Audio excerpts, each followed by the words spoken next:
بسم اللہ الرحمن الرحیم. مولانا صاحب آپ کا بہت بہت شکریہ. میں ایک دفعہ پھر دل کی گہرائیوں سے مولانا فضل الرحمان صاحب کو، ان کا جو ڈیلیگیشن تشریف لایا، ان کو سب کو رائے ونڈ میں خوش آمدید کہتی ہوں اور شکر گزار ہوں کہ مولانا صاحب نے پی ڈی ایم کی سربراہی سنبھالنے کے بعد پہلا شرف ملاقات مجھے بخشا، میری دعوت قبول کی، آئے، کھانا کھایا، بیٹھے، بہت ساری باتیں ہوئی ماشاءاللہ. ہمارا بھی جماعت کے معزز اراکین بھی موجود تھے، مولانا صاحب کے بھی جماعت کے اراکین موجود تھے، اور مولانا صاحب ہمارے لیے ایک بزرگ کی حیثیت رکھتے ہیں، شفیق بزرگ کی حیثیت رکھتے ہیں، میرے والد کے ساتھی ہیں. تو آج مجھے بے انتہا خوشی ہوئی ہے کہ وہ مجھے ملنے اس رائے ونڈ تشریف لائے، میرا کھانا قبول کیا، میری دعوت قبول کی. بہت اچھی گفتگو ہوئی،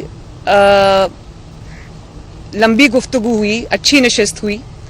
اور اس کے اندر پی ڈی ایم پہ بھی بات ہوئی، جو اے پی سی کا ایجنڈا تھا اس پہ بھی بات ہوئی، اعلامیہ پہ بھی بات ہوئی. تو پی ڈی ایم جو ہے وہ ایک چھوٹی موومنٹ نہیں ہے، پاکستان ڈیموکریٹک موومنٹ کوئی چھوٹی موومنٹ نہیں ہے، یہ آئین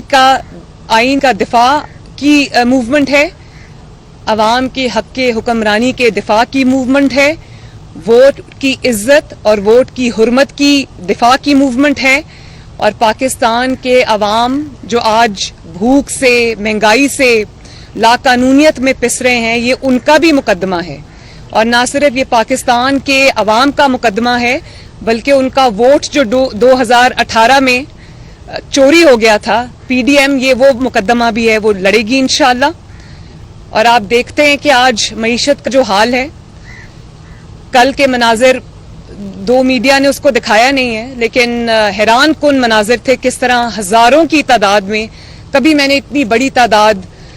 ریڈ زون میں نہیں دیکھی مظاہرین کی، جس کے اندر سرکاری ملازمین تھے، پینشنرز تھے، جو تنگ آ کے آج کے جو معیشت کا جو حال ہے، مہنگائی کا جو حال ہے، کاروباری افراد کا جو حال ہے، جو تاجروں کا حال ہے، جو ریڑھی والوں کا حال ہے، جو غریب کا حال ہے، اس سے تنگ آ کے وہ کل اسلام آباد کی سڑکوں پہ نکلے تھے. میڈیا نے ان کو نہیں دکھایا، دکھانا چاہیے تھا، پاکستان کے عوام کے مسائل ہیں، دکھانا چاہیے تھا بالکل، لیکن اگر نہیں دکھایا تو ہمیں احساس ہے اس چیز کا، انشاءاللہ تعالی پی ڈی ایم جو ہے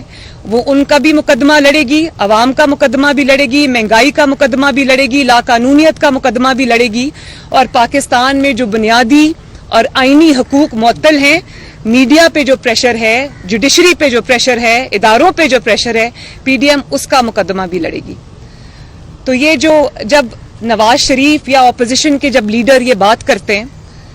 آئین کی بات کرتے ہیں، ووٹ کی حرمت کی بات کرتے ہیں، الیکشن چوری ہونے کی بات کرتے ہیں، جب کہتے ہیں کہ آئین کی حکمرانی ہو، تو آپ ان کو غدار کے القاب سے نوازتے ہیں، اور پھر جب غداری کا پرچہ کٹتا ہے تو آپ کہتے ہیں کہ اس کا ہمارے سے کوئی تعلق نہیں ہے. نواز شریف صاحب نے جب اے پی سی میں سپیچ کی، اس کے بعد انہوں نے جب ماڈل ٹاؤن میں دو موقعوں پر انہوں نے سپیچ کی، تو اس کے بعد جو ہمارے مسلط شدہ سلیکٹڈ ہیں وہ ٹی وی پہ 2 گھنٹے کے جو انٹرویو میں تشریف لائے، اور اس میں انہوں نے یہ کہا کہ نواز شریف یا اپوزیشن جو ہے وہ بھارت کی زبان بول رہا ہے، انڈیا کی زبان بول رہا ہے، اور اس سے بھارت خوش ہو رہا ہوگا. تو نواز شریف نے جب آئین کی بات کی، ووٹ چوری کی بات کی، عوام کے حق کی حکمرانی کی بات کی، پاکستان میں رول آف لا کی بات کی، تو آپ نے کہہ دیا کہ اس سے بھارت خوش ہوتا ہے. بھارت پاکستان میں آئین کی حکمرانی اور قانون کی حکمرانی سے خوش نہیں ہوتا. بھارت اس دن خوش ہوتا ہے جب سکوت کشمیر ہوتا ہے، جب آپ ٹرے میں کشمیر رکھ کے بھارت کے حوالے کر دیتے ہیں. بھارت اس دن خوش ہوتا ہے جب آزاد کشمیر کے وزیر اعظم پر غداری کا پرچہ کٹتا ہے. بھارت اس دن خوش ہوتا ہے جب 3 دفعہ کے منتخب وزیر اعظم، دوسرے وزرائے اعظم اور پاکستان کے سیاستدانوں کے اوپر غداری کے مقدمے اور بنتے ہیں اور غداری کے پرچے کٹتے ہیں. بھارت اس دن خوش ہوتا ہے جب پاکستان میں ووٹ چوری ہوتا ہے اور پاکستان میں ایک مسلط شدہ کمزور حکومت لا کے ہمارے سروں پہ مسلط کر دی جاتی ہے، اور پاکستان کمزور ہوتا ہے تو بھارت تب خوش ہوتا ہے. پاکستان کی معیشت کا جب دیوالیہ نکلتا ہے تو بھارت تب خوش ہوتا ہے. بھارت تب خوش ہوتا ہے جب یہ جو گلگت بلتستان کے الیکشن ہے، جب اس میں سے دھاندلی کی آوازیں آتی ہیں تو بھارت خوش ہوتا ہے۔ تو میں یہ جو سیاستدانوں کو جب آپ کے پاس جواب نہیں ہے ان کی باتوں کا، تو یہ غداری کا جو کارڈ ہے یہ کھیلنا اس کا جواب نہیں ہے۔ سامنے آئیں اور آ کے جواب دیں۔ اداروں کو آپ جب کہتے ہیں کہ مسلم لیگ نون یا اپوزیشن اداروں کو ٹارگٹ کرتی ہے، مسلم لیگ یا اپوزیشن جو ہے وہ اداروں کو ٹارگٹ نہیں کرتی۔ ابھی آپ نے ایف آئی اے کے جو سربراہ ہیں، بہت آنےسٹ آفیسر ہیں، اپرائٹ آفیسر ہیں، جو بشیر میمن صاحب ہیں، آپ نے ان کا سٹیٹمنٹ سنا ہوگا، وہ جو کل سے چل رہا ہے، وائرل ہو گیا ہے، ٹی وی پہ تو شاید نہیں سنائی دیا لیکن سوشل میڈیا پہ، واٹس ایپ گروپس میں سب نے اس کو سنا۔ تو اس سے آپ یہ بتائیں کہ کیا ایف آئی اے ادارہ نہیں ہے؟ آپ اس کے ادارے کے سربراہ کو بلا کے اپنے آفس میں بٹھا کے آپ اس کو یہ کہہ رہے ہیں کہ نواز شریف کو کے خلاف مقدمے بناؤ، مریم نواز کے خلاف مقدمے بناؤ، اپوزیشن کے خلاف مقدمے بناؤ، اور جن لوگوں نے مجھے فنڈز دیے ہیں، جو آپ کا فورن فنڈنگ کا کیس کھلا ہوا ہے، جو آپ کو فنڈز ملیں ان کے اوپر سے سختی ہٹاؤ، ان کو سوال جواب نہ کرو، ان کو این آر او دو۔ تو یہ اداروں کو سیاست میں گھسیٹنا اور کس کو کہتے ہیں؟ اسی کو کہتے ہیں سیاست میں گھسیٹنا اداروں کو۔ تو یہ جو پی ڈی ایم کی انشاءاللہ تعالی موومنٹ ہے، اس میں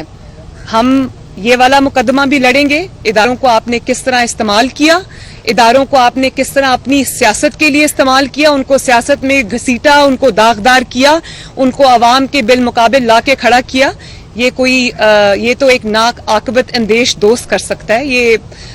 کوئی بہت سمجھ اور عقل کا کام نہیں ہے۔ تو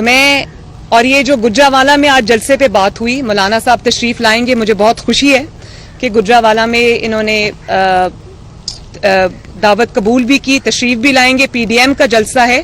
میں بلاول بھٹو زرداری کو بھی انشاءاللہ خود اس کی دعوت دوں گی۔ تو آپ دیکھ رہے ہیں کہ کل بھی ایک خبر آئی، پرسوں بھی آئی کہ جو گجرانوالہ کا جلسہ ہے، ابھی جلسے شروع نہیں ہوئے، ابھی یہ پی ڈی ایم کا پہلا جلسہ ہے، اور گجرانوالہ کی پوری انتظامیہ کو تبدیل کر دیا گیا، اور کیونکہ شاید وہ انتظامیہ ایک حد سے آگے جانے کو تیار نہیں تھی، عوام کے بالمقابل کھڑے ہونے کو تیار نہیں تھی، عوام کا ایک سینٹیمنٹ بن رہا ہے، اس کے آگے کھڑے ہونے کو تیار نہیں تھی، تو انتظامیہ کو تبدیل کر دیا گیا۔ آپ جتنی مرضی انتظامیہ تبدیل کریں، جتنی مرضی زور جو ہے وہ آپ لگا لیں، جو مرضی طاقت آپ استعمال کر لیں، انشاءاللہ تعالی نہ صرف یہ جلسے کامیاب ہوں گے، یہ تحریک کامیاب ہوگی، بلکہ انشاءاللہ تعالی یہ جو فیصلہ ہے کہ اب حکومت کون کرے گا، عوام کا ووٹ جو ہے وہ اس کی حرمت کی جائے گی، یہ فیصلے اب ڈرائنگ رومز میں نہیں ہوں گے، یہ سازشیوں کے پاس نہیں ہوں گے، یہ فیصلہ انشاءاللہ تعالی عوام کرے گی، اور اس کے بعد یہ جو آئین کی دیواریں پھلانگنے کا جو سلسلہ ہے، اس کو اب ختم ہونا ہوگا۔ تو انشاءاللہ تعالی جو عوام کی امیدیں ہیں اس کا مرکز پی ڈی ایم ہے، عوام نے اپنی امیدیں جو ہیں وہ پی ڈی ایم سے ایسوسیٹ کر دی ہیں، تو میں عوام کو اس بات کا یقین دلاتی ہوں کہ انشاءاللہ تعالی P D M Nawaz Sharif صاحب کی قیادت میں، مولانا صاحب کی سربراہی میں اور باقی سب پارٹیز کے ساتھ مل کر انشاءاللہ تعالی آپ کی امیدوں کو ٹوٹنے نہیں دے گا۔ شکریہ بہت بہت۔ آئیے۔